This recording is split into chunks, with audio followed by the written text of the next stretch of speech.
Ever handed your MIL an emergency key, then regretted it for life? This isn't just a Reddit story about a mother-in-law.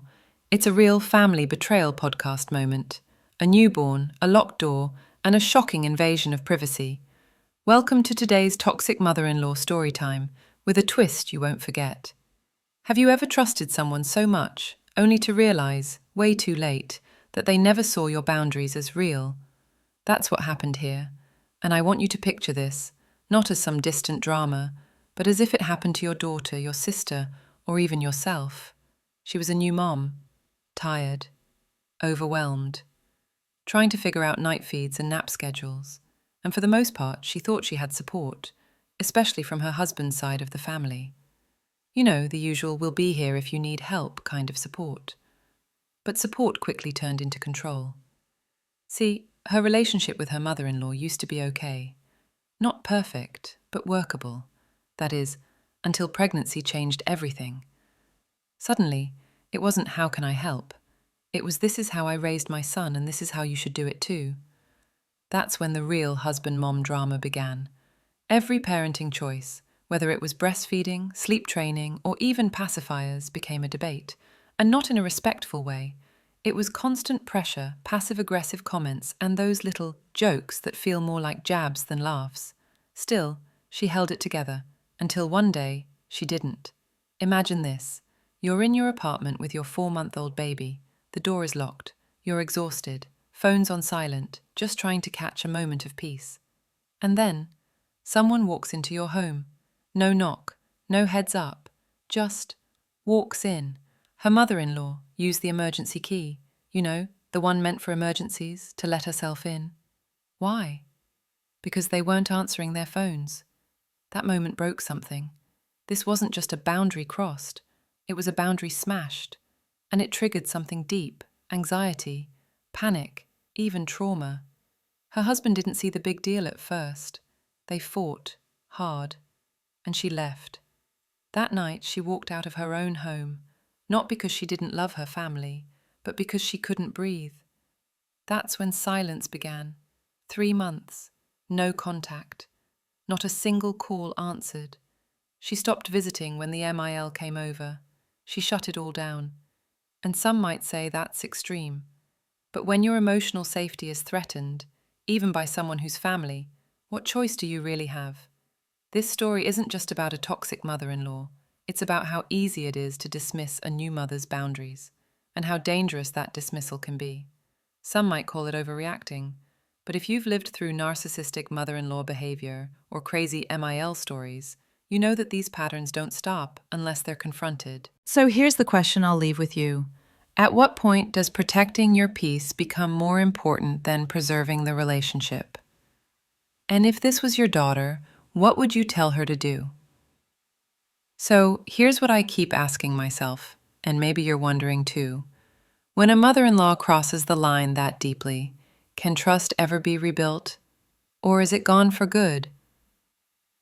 It's easy to say, she meant well. And sure, maybe she did.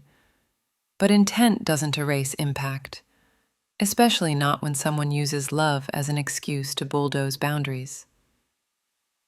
After the break-in, that's really what it was. Things didn't just settle down. In fact, the tension quietly grew. While she stopped answering the phone, her MIL didn't stop calling. She called during their first real family vacation, left voicemails, sent messages, some guilt-trippy, some overly cheerful, but none of them acknowledged what had happened. And that silence, that denial, it hurt more than any argument could have. This wasn't just a wife versus mother-in-law story anymore. It became a deeper, more emotional question about identity, autonomy, and safety. Because when you've just had a baby, your whole world shifts. You feel raw, exposed, sometimes even lost. And the last thing you need is someone, even family, making you feel like your home isn't really yours. Let's be real. There's something uniquely painful about husband-mom drama. It pulls at two loyalties that often clash, the one to your partner and the one to yourself. In this case, The husband tried to play both sides. At first, he didn't understand the depth of her pain. And honestly, that added fuel to the fire. Because nothing feels more isolating than being betrayed by one person and unseen by another. Eventually, he did step in. He told his mom to back off, to give his wife space. And for a little while, it helped. But then, the pattern returned. The phone calls resumed. The MIL started dropping by when she knew her son was home alone, just to check in. Sound familiar? That's what many people in toxic family Reddit threads describe. This cycle of intrusion, denial, and manipulation. The kind of behavior you see in narcissistic mother-in-law dynamics, where it's always about control, never about connection. And here's the twist. Even after everything, the mom in this story still wonders if she's the one overreacting. That's what this kind of emotional erosion does. It makes you question your own reality. Now, I know some listeners might say, family is family. You've got to forgive. But here's my take. Forgiveness doesn't mean access. You can forgive someone without reopening the door they violated, especially when your emotional health and your child's stability is on the line. So, I'll leave you with this. Let me ask you something a little uncomfortable. When a relationship feels more draining than uplifting, do we owe it another chance, or is walking away the bravest thing we can do? Because that's exactly the crossroads this new mom found herself standing at. It had been 3 months of silence, 3 months of no calls returned, no visits, no polite text exchanges, and in that silence, something surprising started to grow: clarity. She realized how much calmer she felt without the constant pressure. No anxiety around unexpected visits, no tiptoeing around a toxic mother-in-law, no walking on eggshells just to keep the peace. But with clarity came guilt. And that's where it gets complicated, right? Because society teaches us, especially women, that we're supposed to be the peacemakers, the ones who keep families glued together, even when we're falling apart ourselves. She started asking herself, am I being unfair? Too cold? What if I'm cutting off someone who just didn't know better? Now here's where the relationship drama podcast part of this story kicks in. Because just as she was beginning to consider a cautious reconnection, her mill made another move. Not a direct apology, not even an acknowledgement of past hurt. Instead, she posted old baby photos on social media, photos she wasn't given permission to share. A small thing, maybe to some, but for this mom, it felt like yet another reminder that her voice, her boundaries, weren't being heard. It wasn't just about pictures, it was about control. And that's the pattern we see again and again in crazy mill stories and narcissistic mother-in-law behavior. A refusal to accept limits unless they're forced. And the husband, he was stuck in the middle. He loved his wife, but the guilt from his mom weighed heavy. He wanted peace, but peace without accountability is just silence in disguise. This became more than a husband-mom drama situation. It became a choice: loyalty to comfort or loyalty to growth. The mom ultimately decided to stay no contact, not out of spite, but out of self-preservation. She knew the emotional damage ran deeper than one incident, and unless real change happened, not just surface level, let's move on energy, she couldn't risk reopening that door. And honestly, that choice takes strength, because staying in toxic dynamics is easy, it's familiar, but choosing distance, that's real emotional labor. That's how you reclaim peace, especially when you're a parent trying to protect not just your child, but your own well-being. So now I turn it over to you. Have you ever been in a situation where keeping the peace meant sacrificing yourself? Is it truly worth maintaining family ties at any cost, or is distance sometimes the only form of healing? Here's a question we don't ask enough. What happens when the person... That was the quiet storm brewing inside this new mum. It wasn't just about a key or a Facebook post. It was about a deeper truth, that her feelings weren't safe in that relationship, that no matter how clearly she expressed herself, her voice was drowned out by someone else's sense of entitlement. Now here's where this becomes more than a personal story. This is the stuff of a real family betrayal podcast. Because even now, months later, her mother-in-law hasn't offered a genuine apology. Not once. No ownership. No moment of reflection.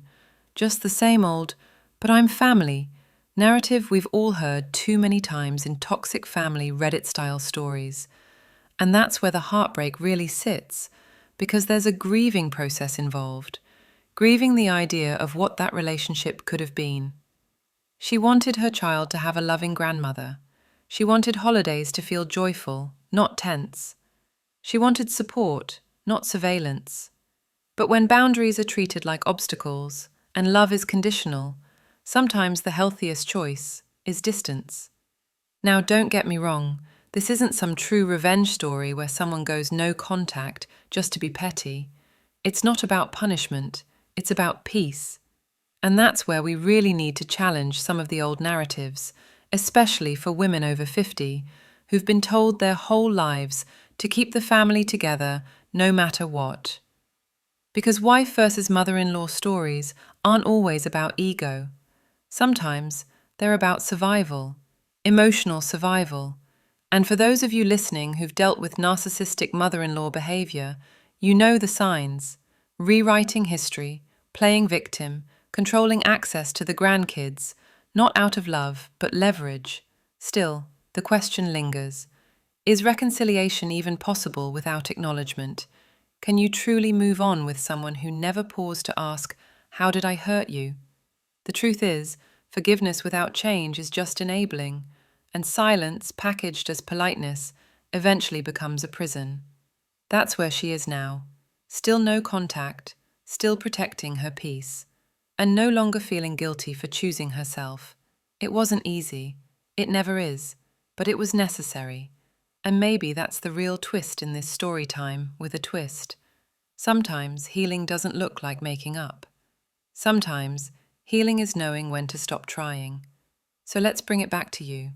Have you ever had to grieve a relationship while the other person pretended nothing ever happened? Is closure something you need from them, or is it something you can give yourself? Let me leave you with one last moment, one that might sound small but says everything. She was at the park with her baby one afternoon, sitting on a bench under the shade, finally breathing. No texts, no unexpected visitors, just quiet, safe. That was when it hit her. Not sadness, not guilt, relief. And that's when she knew. Choosing peace over people-pleasing wasn't self. So why do so many of us still hesitate to set boundaries with family, especially when it comes to a toxic mother-in-law? The answer, I think, lies in the pressure we carry to be nice, to keep quiet, to forgive without question. But real healing comes when we stop shrinking ourselves for the comfort of others. And this mum, she stopped shrinking. That's what makes this more than just one of those crazy mill stories. It's a wake-up call, a reminder that emotional safety is not optional, even with family. Now, let's be fair. Not all mills are controlling. Some are incredible, supportive, loving.